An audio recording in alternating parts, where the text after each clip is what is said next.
वो पुलिस वाले किस लिए खड़े थे? वो सुरक्षा के लिए खड़े थे, वो रक्षा के लिए खड़े थे। उनकी बंदूकें जंग खा जाती हैं। 9 राउंड फायर होते हैं जनाब, टारगेट किलिंग। एक गोली ऐसे रख के मारी जाती है, एक गोली ऐसे रख के मारी जाती है। 9 बार वो पाए ठाए ठाए डिस्कुम कर रहे होते हैं और पुलिस वाले दुम दबाकर ठोकतंत्र चलता है। और खासकर अगर सामने मुसलमान हो तो बिल्कुल फौरन ठोक दिया जाता है। सुप्रीम कोर्ट तो हाई कोर्ट तो लोअर कोर्ट डिसाइड करे कि ये कंचा खेलेंगे या गुलेल खेलेंगे या लूडो खेलेंगे, स्टडी में मार दिया। और तमाम जो भक्त हैं वो तालियां बजा रहे हैं। हाँ। प्रदेश में लोकतंत्र नाम की चिड़िया जो है फुर्र होगी कि पार्लियामेंट में और विधानसभा में श्रद्धांजलि दी जाएगी अतीक को और अशरफ को। अब आप ये भक्त परेशान होंगे और ये बताओ कि कितने कैसे इन पे छुरे चाकू चलेंगे जब ये खड़े कह रहे हे ईश्वर अतीक की आत्मा को शांति दे, हे ईश्वर अशरफ की आत्मा को शांति दे। वहाँ पर एक मीडिया का दरबार सजाया जाता है और टारगेट शूटर को लाया जाता है चिन्मयानंद। आप सेंगर को देखिए, चिन्मयानंद को देखिए, राजा भैया को देखिए, बड़ी लंबी लिस्ट है। उनका एनकाउंटर कब करेगा? अगर भारत लोकतांत्रिक देश है तो हम इस कत्ल की निंदा करते हैं। यही कब्रिस्तान है, यहीं पर मैं विकास दुबे को भी फेवर करती थी और यही मैं लगातार इंटरव्यू देके कही थी, वो भागा था कि देख लेना इसको एनकाउंटर करके मार के। रामनवमी में किस तरह बिहार में कुरान शरीफ को जलाया गया, 5000 कुरान शरीफ को जलाया गया, मदरसों को तोड़ा गया, मस्जिदों को तोड़ा गया। अफ्तार पार्टी के दिन से जो है भांड मीडिया, तवायफ मीडिया, इसके मुजरे चल रहे थे। इसका एनकाउंटर हो सकता है, यहाँ एनकाउंटर हो सकता है, ये मारा जा सकता है, अतीक मारा जा सकता है, अशरफ का एनकाउंटर हो सकता है। भैया इनके पास कौन सी जड़ी बूटी थी जो तुम लोगों के पास नहीं? तेरे बावलो तुमने क्यों नहीं चलाई? नहीं हाँ, हम ये कह रहे हैं जब एक कैदी को आपने पकड़ लिया और आप ही के बकौल वो गैंगस्टर है और आप ही के बकौल वो जेल में पुलिस कस्टडी में, फिर वो ऐसी कौन सी मौत आई थी कि आपने उसको पुलिस कस्टडी में मार दिया? और तमाम जो भक्त हैं वो तालियां बजा रहे हैं। हाँ 72 हुरों के पास पहुंच गया तो 70 हुरों के पास पहुंच गया।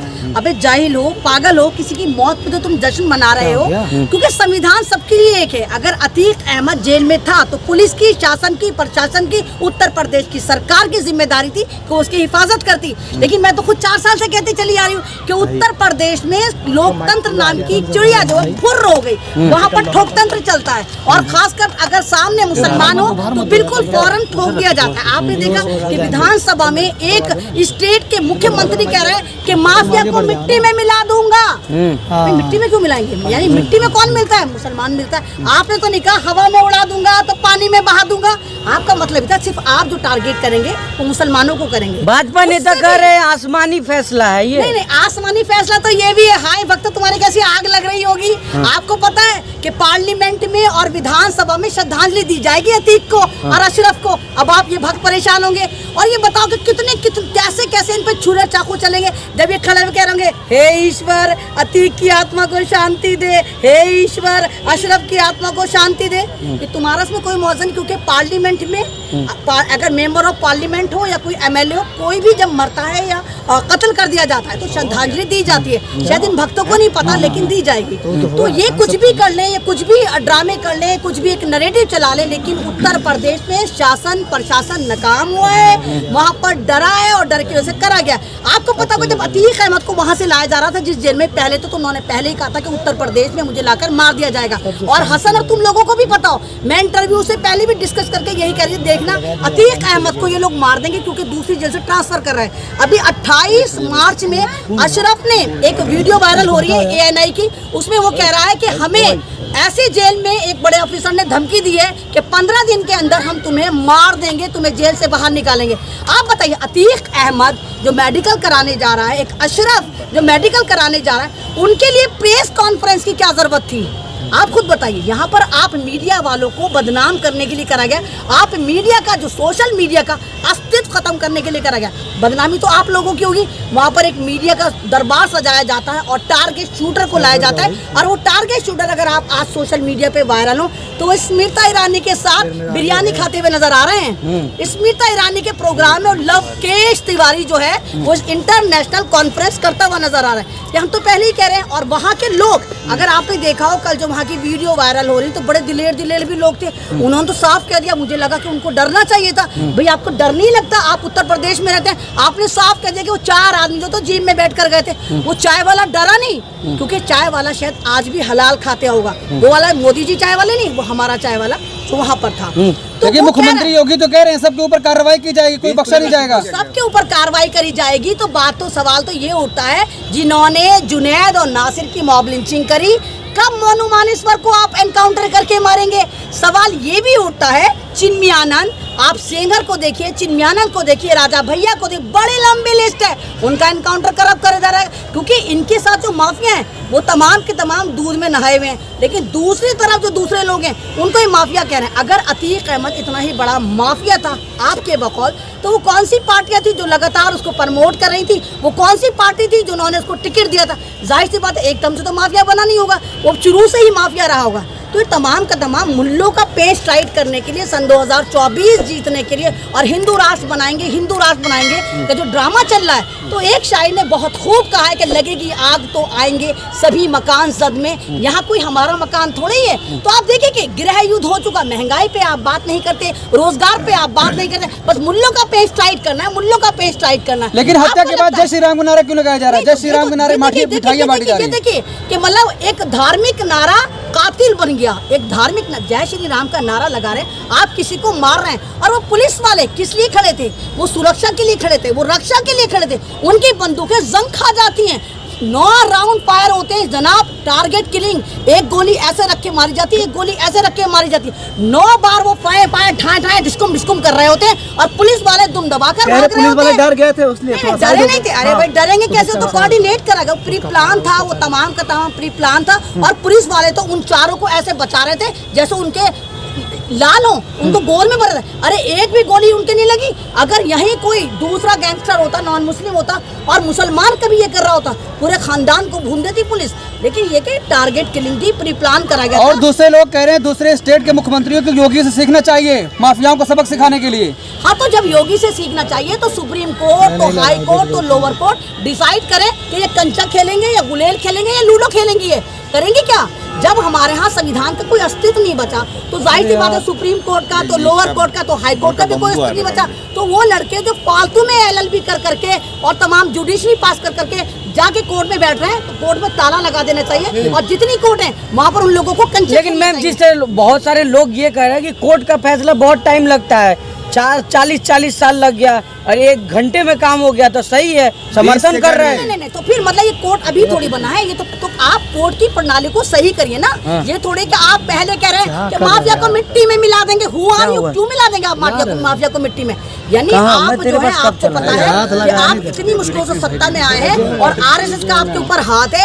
आपको लगता है कि मुल्लों का पेच टाइट करेंगे तो तमाम जो बेवकूफ हिंदू हैं, जो हिंदू बनते हैं, जो तमाम के तमाम भेड़िए हैं, जो मुसलमान के और इंसान के खून से खुश होते हैं, आप उनको खुश करना चाहते थे। हम अतीक को नहीं कह रहे, हम ये कह रहे हैं अगर भारत लोकतांत्रिक देश है तो हम इस कत्ल की निंदा करते हैं। और अगर वाकई भारत लोकतांत्रिक देश नहीं है तो बंद करिए तमाम जुडिशरी। क्यों आपने ड्रामा कर रखा है? क्यों इतने लाखों करोड़ों इंस्टीट्यूशन में जाकर विकास दुबे के भी तो इनकाउंटर हुआ था। आप सिर्फ जाति धर्म की बात कर रहे हैं। विकास दुबे तुम लोगों का यही तो सही वक्त, अगर तुमने व्हाट्सएप ना पढ़ा तो तुम भी व्हाट्सएप क्या नहीं हो गए?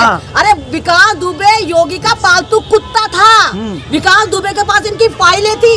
विकास दुबे को जब पुलिस पकड़ने जा रही थी तो योगी ने फोन कर दिया था, तो उसने 45 पुलिस वालों को मारा था। याद तो होगा तुम्हें। एक पालतू कुत्ते में और एक खुले हुए शेर में फर्क होता है भाई। वो पालतू कुत्ता इन्हीं के आता। अगर ये विकास दुबे का एनकाउंटर न करते, उसकी गाड़ी न पलटती, तो आप यकीन करिए भारतीय जनता पार्टी की सरकार पलट जाती। उसको मारना इनकी मजबूरी थी। आप विकास दुबे को कहाँ मिला रहे हैं? वो तो इनका पालतू कुत्ता था भाई। वो लोग कह रहे हैं विकास दुबे पे सवाल उठा रहे थे और अतीक अहमद को मारा गया जहाँ कर एनकाउंटर। यही कब्रिस्तान है, यहीं पर मैं विकास दुबे को भी फेवर करती थी और यही मैं लगातार इंटरव्यू देके कही जब वो भागा था कि देख लेना इसको एनकाउंटर करके मार दिया जाएगा, क्योंकि उसके पास ऐसी फाइलें थी, ऐसी लड़कियों को उसने सप्लाई कर रखा था, सारे सबूत जमा थे। अगर उसको ना मारते तो योगी की सरकार और सेंटर में बैठी हुई चाय वाले की सरकार धराशाही हो जाता। हम तो खुद उसके साथ थे। योगी सरकार ने लगातार मिठाइयाँ बांटी जा रही, कहा जा रहा है कि अगला नंबर मुख्तार अंसारी का है। हाँ तो लगाओ ना, लेकिन संविधान पे पहले ताला लगाओ। अरे कहाँ हो भक्तों? आपको याद, सुबोध कुमार तो तुम्हें याद होगा, बुलंदशहर वाले SHO थे, तुम्हारे ही धर्म के थे, मुसलमान तो नहीं थे। जब उनको इन्हीं पालतू तमाम इन्होंने भगवा चिंटुओं ने मारा था तो तुमने उनको संबोधित करा था, उनको सम्मान किया था, उनकी मूर्तियां बनाई गई थी। आज तक योगी का एक पालतू भी उनके घर जाके झांका तो ये वो हमारे तो नहीं थे। तो ये ड्रामेबाजी जो 17 लिस्ट निकल कर आ रही है, जो तमाम इनके अंदर माफिया हैं, तो आप उनको भी मारो ना। अगर आपके बगौर ठोकतंत्र ही इंसाफ है तो करो ठोकतंत्र, लेकिन आप कह दो कि भगवा ही संविधान है, ठोकतंत्र ही इंसाफ है और हम मुल्लों का पेज टाइट करेंगे तो आप संविधान लेकिन मीडिया को जो सेकुलर नेता है खामोश क्यों बैठे हुए हैं? कह रहे बस वो स्टेटमेंट देके ट्विटर पे चुप खामोश हो जा रहे हैं। नहीं भाई, जब मुसलमान की बात आती है तो कौन बोलता है? अरे जब मुसलमानों की बात आती है, जनाब मुसलमानों की तंजीमें भी नहीं बोलती हैं।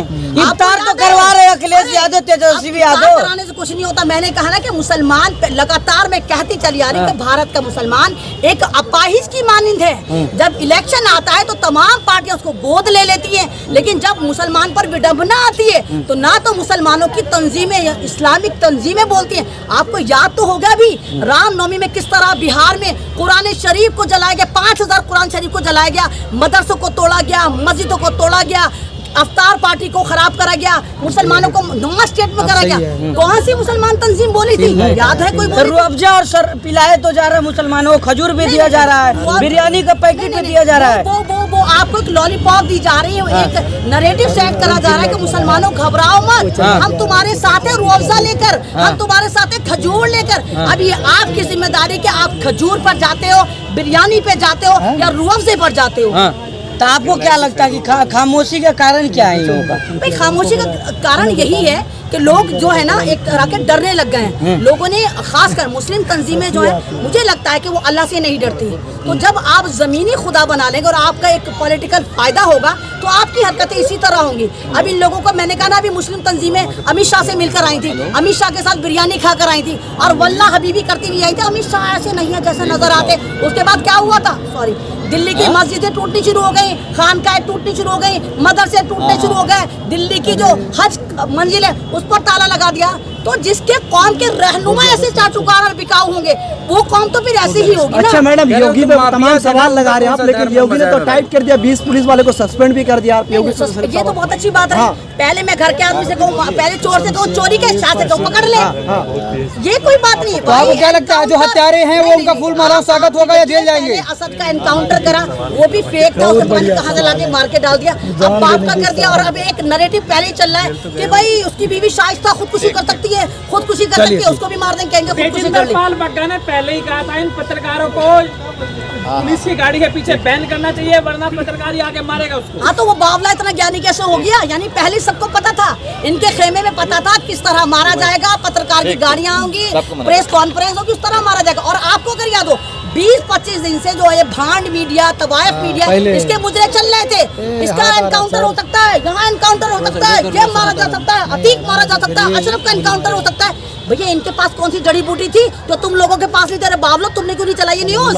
तुम्हें भी चलानी चाहिए था ना। अतीक मरने वाला है, इसका एनकाउंटर होने वाला है, असद का होने वाला है, अशरफ का होने वाला, तुमने क्यों नहीं चलाई? ज्ञान तो तुम्हारे पास भी है, पढ़े लिखे तो तुम भी हो, भारत में तुम भी रहते हो, तुम्हें क्यों नहीं पता चला? जो बग्गा को पता चल गया तो सग्गा को पता चल गया, तो ये भांड मीडिया को पता चल गया।